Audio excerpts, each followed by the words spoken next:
Manuel, muchas gracias. Muy bueno. Con la segunda charla, bien de Argentina, Cristian Morguelo, Sheila Winker. Les pido un aplauso también para ellos. La Berta, perdón, siempre el apellido que lo cambiamos. La verdad que para mí también es un honor tener a los dos amigos. O sea, con Cristian no sé cuántos años ya, pero Cristian me dictó el CISP en el 2007, así que nos conocíamos de antes, así que ya mejor ni contar los años. Diciendo que sos viejo, así. No contemos nada más por las dudas, porque... No, ya está, hasta ahí llegamos. Nada, chicos, muchas gracias por venir y bueno, los dejo con todo el público. Un aplauso más para ellos, por favor. Te pido probar el sonido de la notebook. Un segundo, así después no nos retrasamos. Aquí estamos en Chrome. Vamos Perfecto, qué hermosa voz que tengo.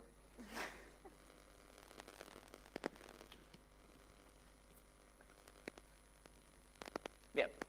Bueno, muchísimas gracias a todos por madrugar, por escuchar una charla de cibercrimen y de abogados a las 9 de la mañana, lo cual habla muy bien de ustedes. Yo no lo hubiera hecho.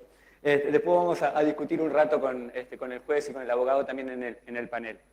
Bien, vamos a empezar un poco entonces a hablar de la temática de hoy. Sheila y yo trabajamos en ElevenPath. ElevenPath es el área de ciberseguridad de Telefónica. No digan nada, no es un buen momento para hablar de Telefónica. Si leyeron tweets por ahí, ya sabrán de lo que estoy hablando. Si no los leyeron, es un buen momento para ir a divertirse un rato. Así que vamos a suponer que solamente trabajo en ElevenPath y no trabajo en Telefónica, ¿sí? Bien, ahí están nuestros contactos y demás. Fíjense que incluso el correo electrónico, no lo pusimos, pero el correo electrónico, les juro que es @ElevenPath, no es Telefónica, ¿sí? Bien, vamos a hablar de transparencia de certificados.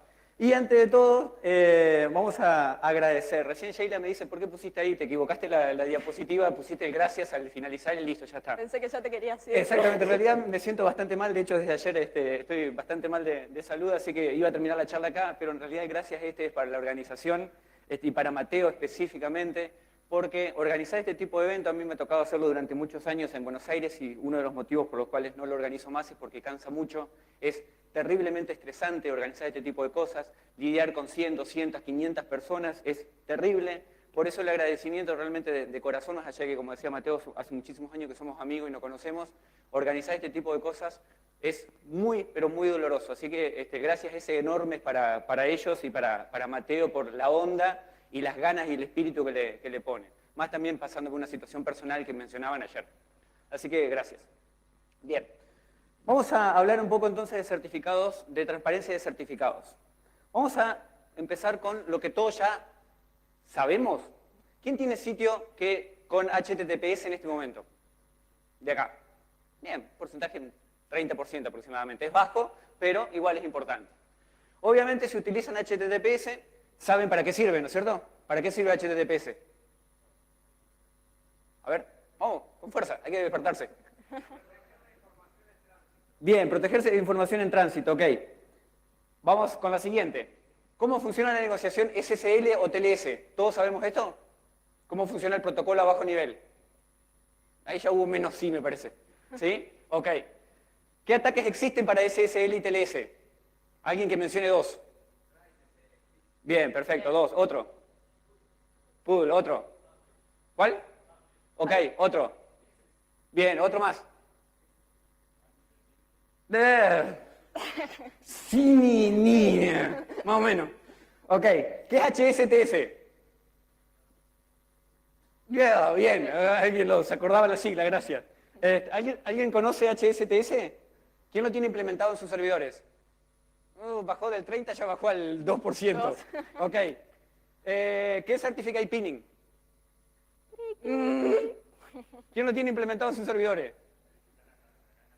Bien, me está quedando uno o dos nada más, ¿eh? Ok. Lo más importante de todo, ¿qué hacen las CA? Las entidades certificantes. Avala un certificado. ¿Qué más? Avala las entidades, ok. ¿Podemos hacer un resumen de lo que hacen? Hacen plata. ¿Sí? Ok. Entonces, todas estas preguntas, las que están acá, son las que deberíamos conocer en teoría cuando hablamos de certificados digitales y cuando hablamos de todo lo que vamos... Esto en realidad es la base para lo que vamos a hablar nosotros. Si no conocemos esta sugerencia, hay que empezar a leer. Porque ese 30% de la gente que levantó la mano, dentro de un par de años, va a tener que ser el 100%. Y esto no es una broma, ¿sí? ¿Por qué? Porque tanto Google como Microsoft como Mozilla se están empezando a poner las pilas y se están empezando a poner bastante áspero el tema de exigir certificados digitales en sitios HTTP tradicionales hoy. Entonces habrán visto ya que en las últimas versiones de Firefox y de Chrome empieza a avisar cuando están por loguearse, por ejemplo, en una página y la página no es HTTPS. Bueno, eso va a ser cada vez peor. De hecho, ya en la versión 62, Google, en Chrome, va a empezar a informar que la página no es segura. Si ahora simplemente te está avisando, después va a empezar a informar arriba en la barra que no es segura. ¿Cuánto falta para que después haya directamente un bloqueo del sitio? No falta mucho. La PPT se cansó de vos, Cris. ¿Se cansó de mí? Perfecto. No, es normal que la gente se canse de mí. Bien. A ver si vuelve. Entonces, en realidad, todo lo que hemos hecho, ahí está, es complicar un montón de cosas. Esta pregunta que yo hacía al principio, en realidad, son un montón de complejidades que nosotros, al trabajar en seguridad, tenemos que conocer, ¿sí? Es necesario empezar a conocer estas cosas porque, como decía, dentro de un par de años, los certificados digitales y los sitios HTTPS van a ser lo tradicional. HTTP tiende a morir, ¿sí? Empiecen a convencerse de esto si tienen sitios web. HTTP, igual que Telnet en su momento, aunque todavía se sigue usando, lamentablemente, HTTP va a morir, ¿sí? Bien, entonces, en realidad, las soluciones generalmente no son tan de esta manera, deberían ser lineales, pero sabemos que no son lineales y seguimos dando vueltas y nos comparamos más a la gráfica de arriba que a la gráfica de abajo. Y así nace, justamente para empezar a complicar más las cosas, nace una RFC nueva que tiene un par de años, la RFC 6962, que habla de transparencia de certificados. ¿Quién ha escuchado hablar de transparencia de certificado? Ok, 0%, perfecto. O 1, porque hay un par que sé que han escuchado. Ok. ¿Quién lo tiene implementado? Ok. ¿Quién lo usa? ¿Saben cuál es la mala noticia? ¿Quién tiene Chrome de acá? ¿Quién usa Chrome diariamente? ¿60%? Ok. ¿Saben cuál es la mala noticia? Que lo están usando y no saben. Es decir, esto ha sido, por eso la charla se llama la oscuridad de la transparencia de certificado, es tan oscuro, entre comillas, que hoy lo estamos usando si usamos Chrome y no lo sabemos. Ahora nosotros vamos a mostrar dónde efectivamente está. Esto no es malo, ni mucho menos, al contrario, es bueno, pero la realidad es que su implementación ha sido tan extraña, de hecho nosotros lo vivimos con Sheila haciendo experimentos de esto, es tan extraña la implementación y la forma que tiene de llevarse adelante, que la realidad es que lo estamos usando y no nos dimos cuenta todavía. ¿Sacar la suspensión de la máquina? Sí, vamos a sacarle ya directamente. Entonces, la transparencia del certificado es un protocolo que en realidad es un protocolo que está definido en la RFC, pero es un protocolo tipo GOSSIP. ¿Alguien ha escuchado hablar alguna vez de un protocolo GOSSIP? De hecho, yo cuando lo leí en la RFC me tuve que ir a buscar a ver qué era, no sabía lo que era. Protocolo GOSSIP en inglés es chusmerío, pasar de persona en persona e ir hablando y comentando. Básicamente es eso, es un protocolo, ahora vamos a explicar por qué, que funciona en base a ir recolectando información e ir enterándose de cosas, ¿sí? Por eso también es tan extraño la forma de funcionamiento que tiene y es tan rara la forma de implementar lo que tiene. Bien, lo que hace, o lo que intenta hacer en realidad, es tratar de asegurar que una entidad que requirió un certificado digital, efectivamente esa entidad es real, primero, y segundo, crear una gran base de datos, por eso se llama transparencia de certificados, una gran base de datos en donde todos los certificados estén cargados. Y cuando digo todos los certificados, significan todos los certificados del mundo, ¿sí? ¿Por qué esto? Porque lo que están haciendo justamente desde Chrome, desde Google desde hace un par de años, es cada vez que indexan un sitio que tiene HTTPS, por eso también se llama el protocolo tipo GOSSIP, lo que hacen es fijarse el certificado, fijarse la entidad, y ese certificado va a una gran base de datos, que son los servidores de transparencia de certificados. En realidad lo que están haciendo es construir grandes servidores con todos los certificados adentro. La última vez que consulté, que fue hace un par de semanas, cuántos certificados había en uno de los servidores de Google, tiene varios, después lo vamos a mostrar, había 80 millones de certificados en uno de ellos, ¿sí? Después vamos a ver que se requiere cierta cantidad de servidores que avalen que ese certificado sea real. Y en el caso de que no se cumpla esa condición, Chrome, dentro de un tiempito, en octubre, va a empezar a mostrar un aviso diciendo que el certificado o la página no es confiable, ¿sí? Bien, actualmente, como dije, todos los estamos usando. Desde aproximadamente octubre del año pasado, cuando Chrome largó la versión 53. Pero lo estamos usando solamente para aquellos que tengan certificados extendidos, los certificados EB. ¿Cuáles son los certificados EB? Ok, ¿qué hacen? ¿Qué vemos nosotros en el navegador cuando tenemos un extendido?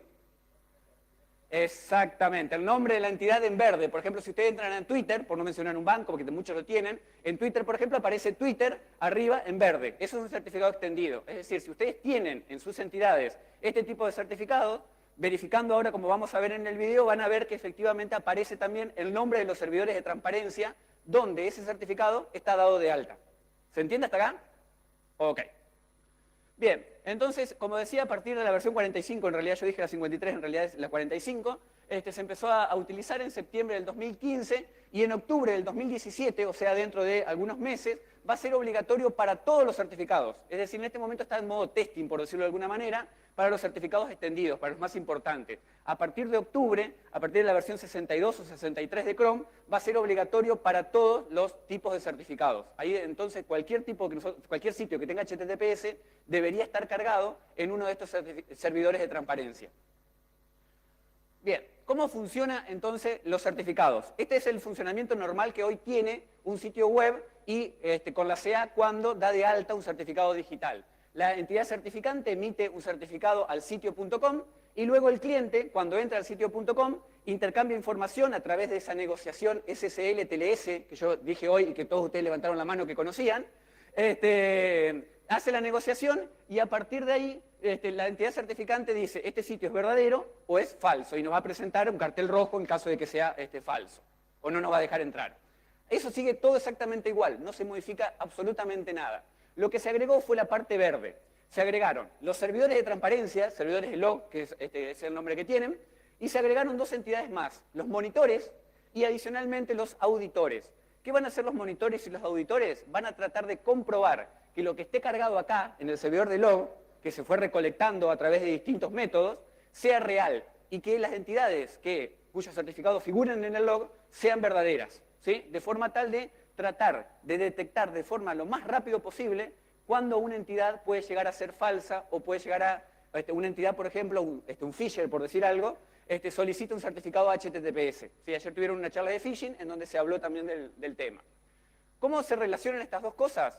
Básicamente lo que va a suceder es que la CA, cuando ustedes compran un certificado digital, va a dar de alta en el servidor de transparencia el certificado que ustedes acaban de comprar. Es decir, ustedes pagan el certificado, se le da la clave pública, se genera la clave pública y a partir de ahí se genera un hash y ese hash va a parar a los servidores de transparencia. Eso lo está haciendo actualmente la entidad certificante desde hace un par de años, como dije antes.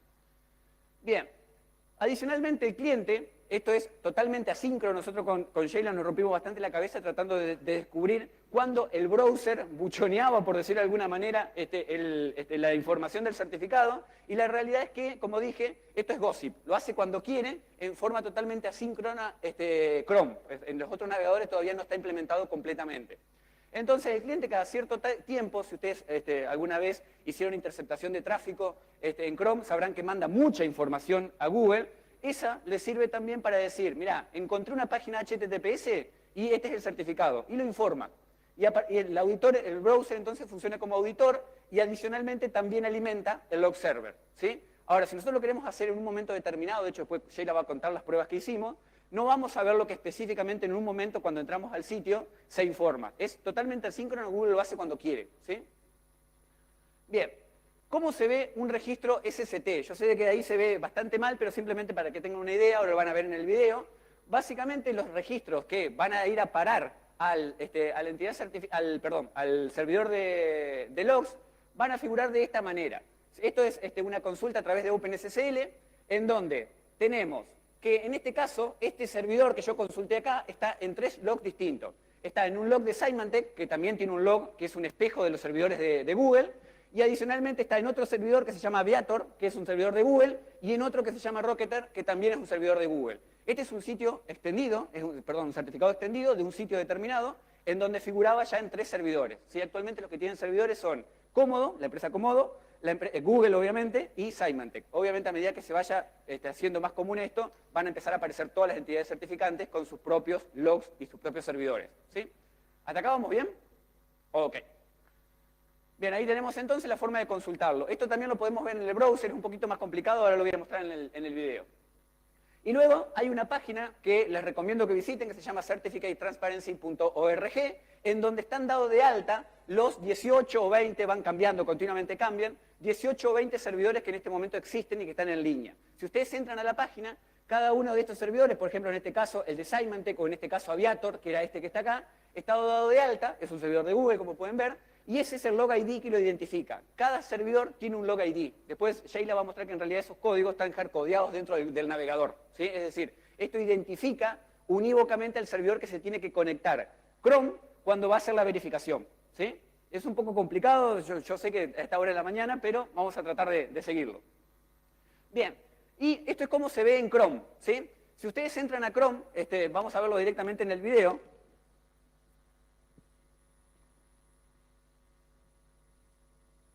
Aquí estamos en Chrome, vamos a ingresar. Tranquilo.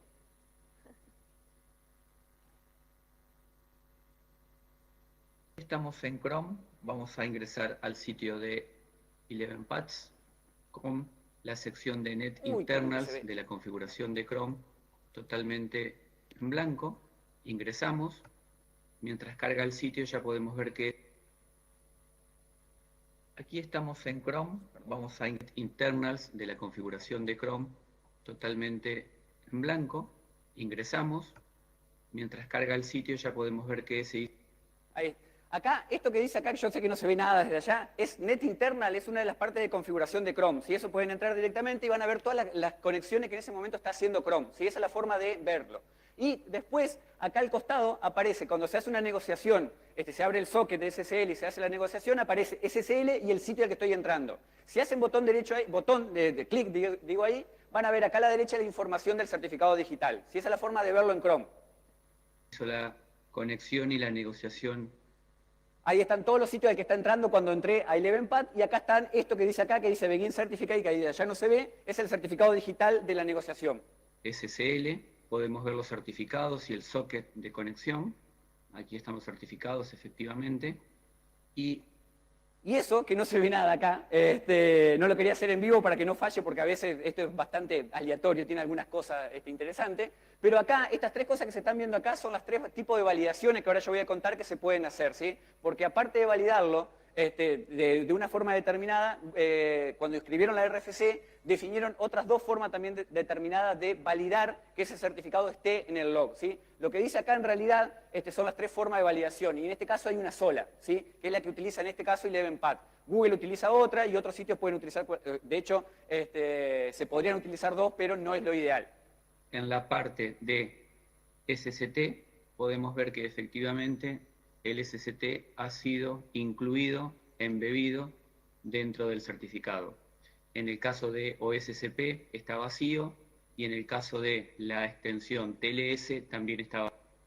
Bien, ahí lo que estaba mencionando yo era que hay tres formas de validarlo y en el caso de 11pad está la primera solamente, ¿sí? Entonces después pueden entrar a cualquier sitio que sea, recuerden que tiene que ser certificado extendido, pueden verlo esto en su casa sin ningún tipo de problema en el browser. Bien, lo que van a ver en realidad es esto de acá, esta es la parte agrandada de lo que estábamos viendo recién en el video.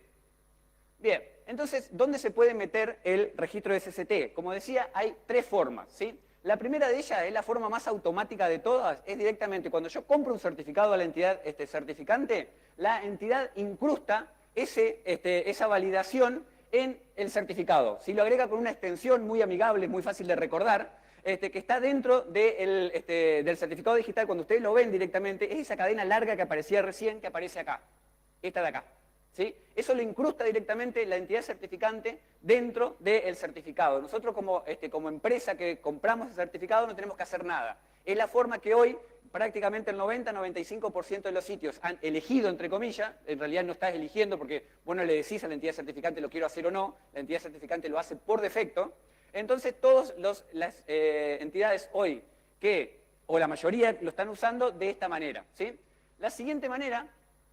y en Firefox se puede ver, es el único que se puede ver en Firefox, lo van a ver, cuando ven el certificado digital va a aparecer con este identificador que figura acá, hacen botón derecho, ver certificado digital, y va a aparecer esta información que está acá en hexadecimal, es lo mismo que recién veíamos en base 64, es exactamente lo mismo, ¿sí? Bien, la siguiente forma, que es la más rara de entre todas y también la más complicada, es a través de OCSP, ¿sí? A través de las extensiones OCSP. En este caso, la entidad certificante envía el certificado al sitio y el log y al log, ¿sí? O sea, nosotros, empresa, cuando compramos un certificado digital, le informamos a la entidad certificante y también le informamos al log, ¿sí? Es decir, en el gráfico que veíamos hoy, en la parte verde, estaríamos en la parte de una flecha desde la entidad desde el registrante hacia el log. ¿Por qué digo que es el más complicado? Porque requiere trabajo de los administradores. Cuando nosotros registramos un sitio y sacamos y ponemos, estamos instalando el certificado dentro del sitio web, necesita trabajo nuestro, de parte de los administradores. Hoy por hoy es el menos aceptado y el que menos se usa. De hecho, como decía hoy, la mayoría de la gente ni siquiera sabe que Certificate Transparency existe, ¿sí? Por eso, obviamente, no estamos haciendo ese trabajo. Y el siguiente es a través de la extensión TLS, que también es una extensión que se creó para esto, es la extensión 18 o 12 en hexadecimal, que lo que hace es entregar el certificado en forma normal, tradicional como venimos siempre, y después el administrador se tiene que encargar de enviarlo, es decir, la CA nos entrega a nosotros el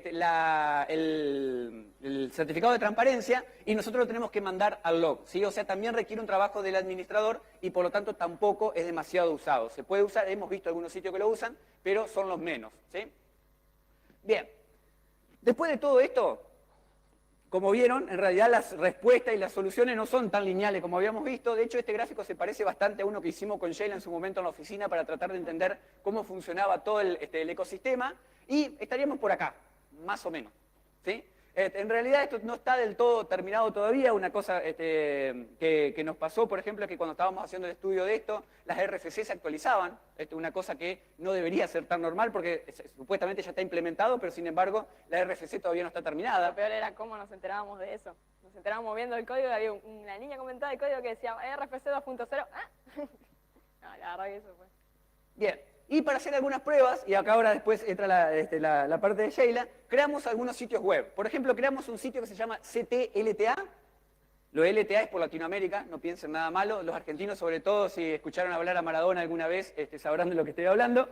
En ese caso, un TK, sitio ctlta.tk, más trucho, falso y sospechoso que ese sitio imposible, ¿sí? O sea, un sitio gratuito, con un certificado gratuito, emitido al nombre de una isla, allá la isla de Tucalú, que emite siempre sitios, se utilizan para sitio falso, de phishing. Obviamente más trucho que eso no hay nada. Lo emitimos, esto fue el 27 de marzo, y fíjense que efectivamente, inmediatamente que nosotros emitimos el certificado, esto es la fecha en que se agregó a los logs, o sea que se envió inmediatamente a los logs. ¿Cuánto pasó desde que nosotros registramos el sitio y el certificado que compramos, o en realidad un certificado gratis fue esto, que adquirimos el certificado? Pasaron 3 minutos, ¿sí? Desde que la entidad certificante lo mandó al log. Y fíjense que adicionalmente a la misma hora, prácticamente a las 30 y a las 31, un segundo de diferencia, se mandó a 3 logs distintos. Al de Rocketer en Google, al de WOSIN, que este es el de Comodo, y el de Skydiver, que también es de Google, ¿sí? Casi prácticamente en los 3 en el mismo momento. Y un par de días después se mandó a un cuarto, a otro servidor de Google más, ¿sí? Por lo tanto, esto es lo que queríamos probar, es que efectivamente el ecosistema estaba funcionando. Nosotros compramos un certificado digital y inmediatamente aparece en el log, ¿sí? Esa fue una de las primeras pruebas que hicimos. Hicimos otra después, lo voy a tapar al sitio porque es para un par de experimentos que estamos haciendo. Y fíjense que en este caso, el 4 de abril hicimos la prueba, a las 7:35 se agregó a uno de los servidores de Google, a Icarus. Después, 2 días después, se agregó a Benafi, a otro de los servidores también bastante conocido, y a partir de ahí después nos agregó en un tercero. ¿Por qué es esto? No lo sabemos, ¿sí? Entonces justamente lo que queríamos determinar era eso, que el ecosistema como está funcionando hoy es bastante inestable, y de hecho nosotros estamos en la lista de discusión de cómo se está implementando esto, y la realidad es que hay bastantes peleas, sobre todo con Google, porque Google ha ido estableciendo las reglas del juego, al ser tan grande obviamente y al utilizar Chrome, y nadie tiene claro qué tiene que hacer. Y de hecho esto es un ejemplo tangible de que justamente está pasando eso. Acá el ecosistema funcionó perfecto, en 3 minutos y varios segundos estaban en todos los logs. Sin embargo, en habían pasado 2 días y solamente se habían agregado en 2. ¿Sí? Entonces, ¿por qué pasa eso? La realidad es que no lo sabemos. Entonces, todo esto hay que empezar a verlo después con curiosidad en octubre, cuando se implemente finalmente que va a estar válido para todos los certificados, como decía hoy, ¿sí? Bien, entonces, por otro lado, para finalizar esta parte, CT también hay que tener en cuenta que no se va a usar para revocar certificados. que de hecho fue una de las cosas que nosotros tuvimos mucha discusión interna cuando estábamos haciendo este experimento, porque nosotros queríamos, por ejemplo, de este, que era un servidor trucho, queríamos que lo den de baja, que lo revoquen. No sirve para eso. Transparencia de certificado no se creó para revocar certificados, simplemente se utiliza para hacer una auditoría de los certificados, si son válidos o no. Que después se pueda utilizar como información fuente para revocar los certificados es otro tema, pero no fue pensado para eso, ¿sí? Lo aclaro mucho porque fue un tema de debate bastante profundo cuando nosotros estábamos haciéndolo. Llegamos a las piñas y todo eso, pero bueno. Bien. Y la última pregunta es, todo esto que vimos que anda más o menos, ¿va en serio? ¿Sí? Sí, va en serio. Va tan en serio que ya hay una RFC que la están escribiendo en este momento, hay un pedido de RFC en realidad, que se llama spec.ct, en donde básicamente van a agregar una cabecera HTTP, como si ya no tuviéramos suficiente, o sea, tenemos la de Pineo, tenemos la de HSTS, tenemos la de Content, tenemos la de Cross-Site Scripting, tenemos decenas de extensiones para HTTP, para la cabecera HTTP, vamos a agregar otra más. ¿Qué va a hacer eso? Va a decir que si el navegador tiene que forzar o no la transparencia del certificado. Es decir, que si nosotros desde la página web que estamos desarrollando activamos eso, lo que va a hacer es obligar al browser a que se vaya y se fije en los 3 logs de transparencia. Y si no está, directamente va a rechazar la entrada al sitio, ¿sí? Eso lo podemos configurar nosotros desde la página web. Por eso también para los desarrolladores es importante enterarse de esto, porque también va a afectar nuestros desarrollos y cómo funcionan nuestros desarrollos, ¿sí?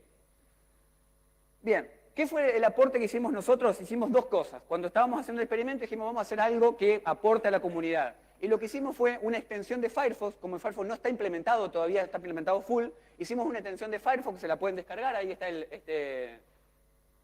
el sitio web, si se animan a entrar a ese enlace, el problema de ustedes. Hay un PDF en donde hay un paper completo donde está descrito todo esto que yo acabo de contar rápidamente, y está también el enlace para descargarse la extensión. ¿Cómo funciona la extensión? Tan fácil como que se pone acá a la derecha, ahí, y cuando entremos al sitio nos va a decir, en este caso, por ejemplo, en ElevenPad, va a decir, está en 3 servidores de transparencia. Nos va a decir automáticamente si ya es válido o no. No tenemos que ir a hacer ninguna configuración, ni abrir una OpenSSL, ni nada raro, ¿sí? Y en Chrome, como dijimos, no tenía sentido porque ya estaba hecho, ¿sí? Bien, y adicionalmente, la semana pasada, que eso también está en el paper, también publicamos un plugin para Foca, ¿sí? Para la herramienta de ElevenPad de toda la vida, hicimos un plugin para Foca, uno se instala Foca y cuando está escaneando un sitio web, si alguien en Pentester ha utilizado Foca alguna vez, cuando está escaneando un sitio web te va a decir en qué servidores de logs está metido ese certificado digital. No, a este de acá, en el Foca no, tenés que ir y descargarte el plugin y activarlo, exactamente.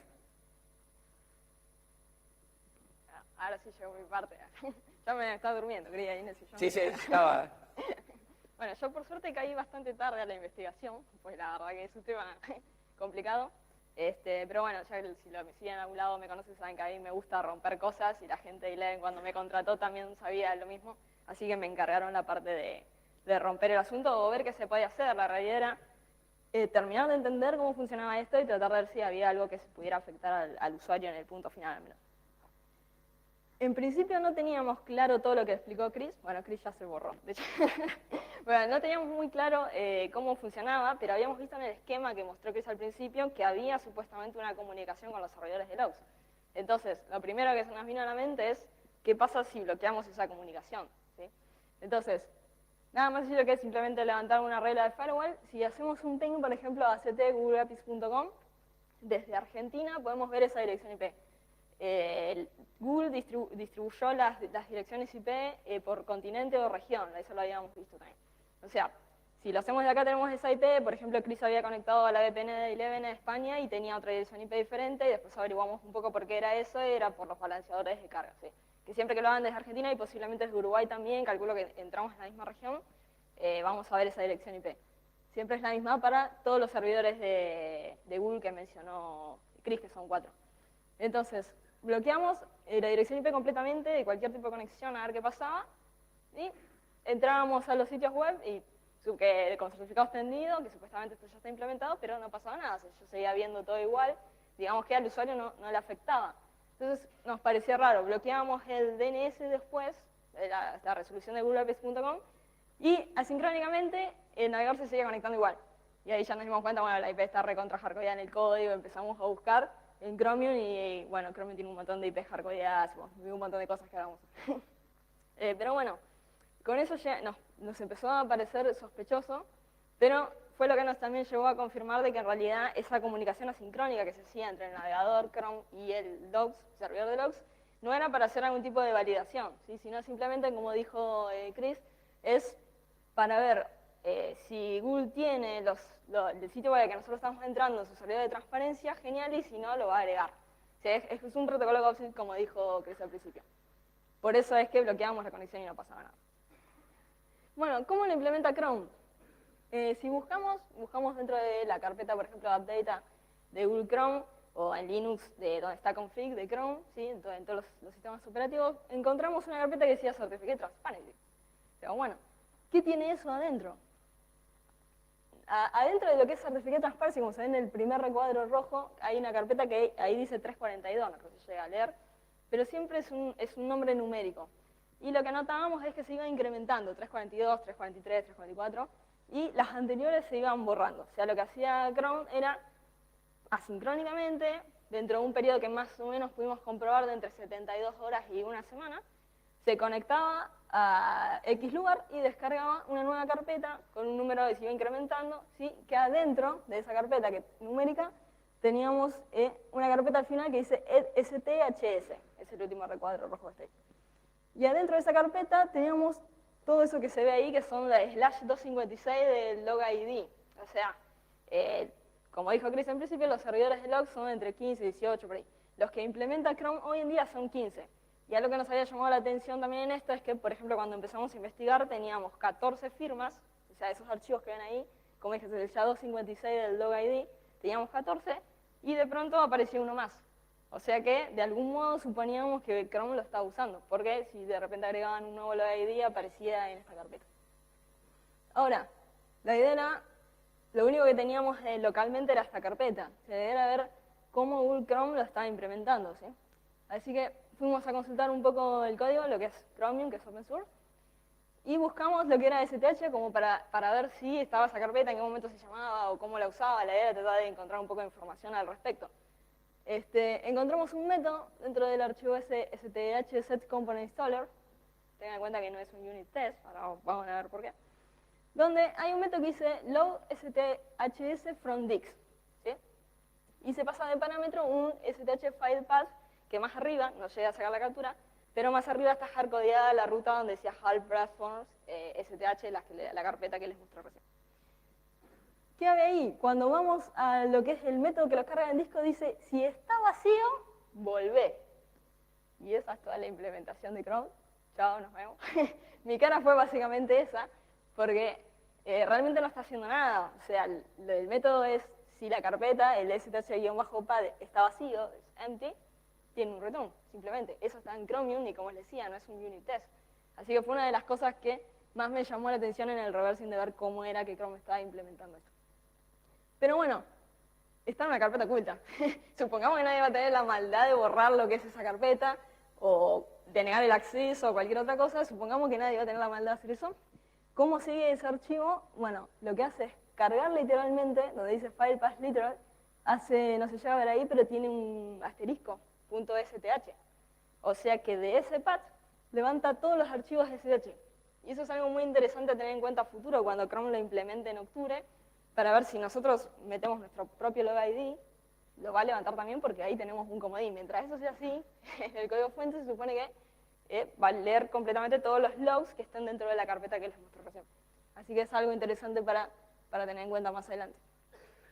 De todos modos, siguiendo lo que era ese archivo, siempre terminábamos en un devlog, ¿sí? O sea, levantaba el archivo, si lo podía leer o lo podía procesar de alguna manera, siempre terminaba mostrando algún mensaje en consola, ¿sí? O sea, nunca, dentro de la investigación que hicimos nosotros, dentro de la revisión de todos los archivos que pudimos revisar de lo que era Chromium, donde veíamos que se estaba implementando lo que era Certificate Transparency, nunca encontramos algo que demostrara que lo estaban implementando en ese momento de alguna manera. Y otra forma de comprobarlo no hay, porque como no estamos en octubre todavía, no es algo que lo podamos ver o algo que podamos visualizar como usuarios y decimos, bueno, si hacemos esto obtenemos el error, ¿sí? Pero por ahora eso es lo que se ve. Y como conclusión realmente podemos decir eso, es un trabajo que está en progreso y como dice Chris va cambiando mucho, de hecho nosotros eso lo sufrimos un montón. Dentro de esos, desde el código encontramos comentarios que había cambiado el RFC y así nos íbamos enterando. Pero la idea es que más adelante debería servir para detectar certificados fraudulentos más rápidamente. Pero bueno, recién a partir de octubre vamos a poder medir un poco de tiempos y ver si realmente es así. ¿Quieres agregar alguna conclusión? Bien. Por otro lado, ¿me escuchan ahí? No por micrófono. ¿Está abierto? Sí. No, ya no te quieren el micrófono. Hola, hola, hola. ¿Querés tener el mío? Se murió. Igual es un minuto. Bien, como decía, CT no reemplaza bajo ningún punto de vista todo lo que ya conocíamos de certificados digitales y tampoco reemplaza nada de las implementaciones que nosotros tenemos o podemos llegar a tener hasta el día de hoy. En todo caso, lo que sí hace es complementarlo y como decía Sheila, vamos a ver en octubre también qué también lo complementa y cómo funciona todo el ecosistema completo para empezar de alguna manera a detectar certificados fraudulentos. Nosotros estamos en este momento estamos en un stand-by, digamos, de la investigación y veremos cuando salga la versión 62 o 63 de Chrome, ver a ver cómo ellos cierran toda esta parte. Y también hay que ver cómo lo implementan el resto de los navegadores, porque por lo que hemos visto en el código fuente de Firefox están implementadas algunas cosas, pero no está full implemented. Y en el caso de Internet Explorer, ¿existe Internet Explorer todavía? Bien.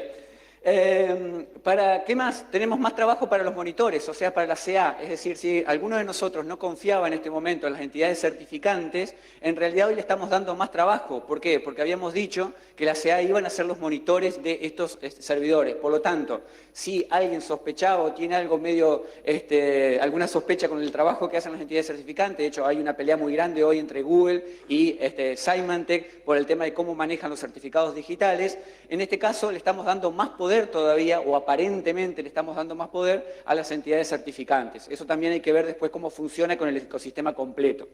Y por ahora, como decía, solo Google lo ha implementado y como vieron recién un poco en el código fuente, nosotros nos cansamos de ver código fuente que era bastante raro y cosas extrañas que vimos dentro de Chrome, pero es el único que hasta ahora lo tiene implementado y funciona bastante bien, ¿sí? Pero de todos modos la implementación todavía sigue siendo bastante oscura y la van modificando versión a versión. De hecho, a nosotros nos pasó en el medio de que hubo un cambio de versión de Chrome y cambiaba algunas cosas del código fuente y la forma de funcionamiento. Y finalmente, CT es una fuente muy, pero muy importante de información. ¿Por qué? Porque si nosotros después los invito a ustedes a ir a descargarse, por ejemplo, se pueden descargar si quieren los servidores de transparencia están abiertos, si tienen varios gigas de espacio en disco, se lo pueden descargar y de hecho nosotros mismos podemos montar un servidor. El ecosistema está preparado para que sea así, para que cualquiera de nosotros pueda levantar también un servidor de log. Pero la realidad es que toda esa información que está ahí, que hay información de dominios, hay información de todos los certificados digitales, es una amplísima información para datos para explotar, como siempre, se puede utilizar para el bien o para el mal. Y lo que nosotros no queremos que pase con esto, y por eso era la idea de la investigación, era que se utilicen un montón de cosas que para otra cosa son útiles, pero que las vamos a utilizar para hacer popó. ¿Sí? Gente, muchas gracias.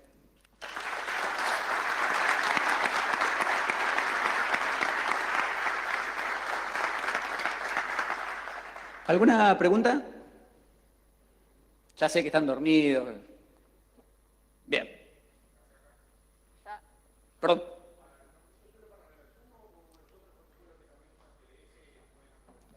Por ahora solamente para TLS, y en la RFC de hecho en ningún otro lado menciona que fuera para otro protocolo de seguridad, pero es muy buena la pregunta, nosotros cuando empezamos a investigar también lo pensamos, hasta ahora solamente para TLS. Digamos que la implementación también es lo suficientemente grande e importante como para tomar una de las partes y empezar a probar. Quizás si esto funciona dentro de 3 años, capaz que estamos hablando de que se implemente también para otra cosa, pero ahora es solamente para SSL y TLS. Bien, gente, muchísimas gracias. ¿Había otra pregunta por ahí o no? Ok, muchas gracias. Mateo, una vez más, gracias.